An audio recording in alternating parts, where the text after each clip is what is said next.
Great man. One of the kindest people I've ever known. I've never heard him say anything bad about anyone. Despite his fame today, Shifty wasn't portrayed prominently in the book or the series. He wasn't a main character such as Major Dick Winters. Shifty didn't have a single episode in the miniseries that focused on him, such as Doc Rowe did. You never heard Shifty's interior monologue throughout an episode, such as you did with Carwood Lipton's. So why has Shifty Powers become so well known today? I believe for 3 reasons. First, Shifty Powers, played by actor Peter Youngblood Hills, was one of just a handful of men to be portrayed in all 10 episodes of the HBO series. He's seldom seen in a main role, but he's solidly and perhaps strategically placed in the background of many scenes. He was the rifle expert in Bastogne, whom men asked to verify what kind of weapon was being fired at them. He could do it just by the sound. He was the sharpshooter in Carentan, whom men called upon when they needed a particularly difficult shot taken. Shifty Powers was the type of quiet, go-to man that others could always depend on. That's admirable. Second, Shifty Powers, in real life, in addition to the series, was a gentleman.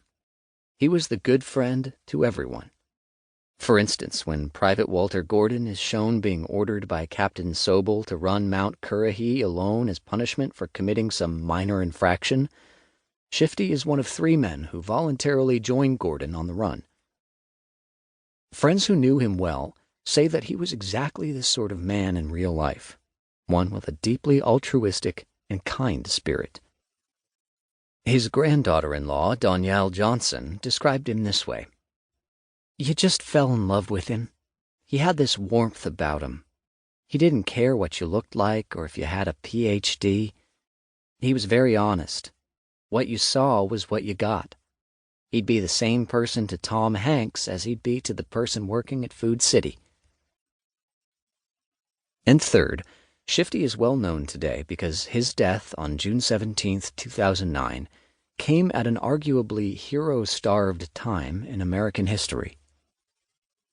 Reporter Mary Catherine Ham, praising the plethora of tribute websites for Shifty that sprang up almost overnight after Shifty died, noted that sometimes in between uploading videos of stupid cat tricks, sustaining the careers of such blights as Lindsay Lohan and obsessively critiquing Jennifer Love Hewitt's bikini bod, the internet community can up and do something admirable. Shifty is widely admired because his example helps us sort out what's truly valuable in life. He was an ordinary man who trained to become the best and ultimately did extraordinary things. He did a difficult job well and didn't call attention to himself. He came home from the war with his life intact and chose to live it in service to his family and community. Shifty's life story is inspiring because it sounds so simple. It's inspiring because it's so rare. Shifty's story in Shifty's words. Although I spoke with Shifty Powers several times over the phone, I never had the privilege of meeting him face to face. The information for this book came from several sources: face-to-face interviews with Shifty's immediate family, friends, and hometown acquaintances, interviews with the men from Easy Company who fought alongside him, research from articles and what's been written about him in other books, the phone interviews I did with Shifty before he died for another book I wrote titled We Who Are Alive and Remain, and recorded stories and archived audio and visual material in which Shifty told about his own life. These recorded interviews really opened up this book's feel and tone for me. I had the rare opportunity to access about 10 interviews and spent weeks transcribing the recordings, literally allowing Shifty's specific phrasings and word choices to pass through my ears and flow through my brain to my hands. That opportunity prompted me to write this book in an unusual, even controversial format.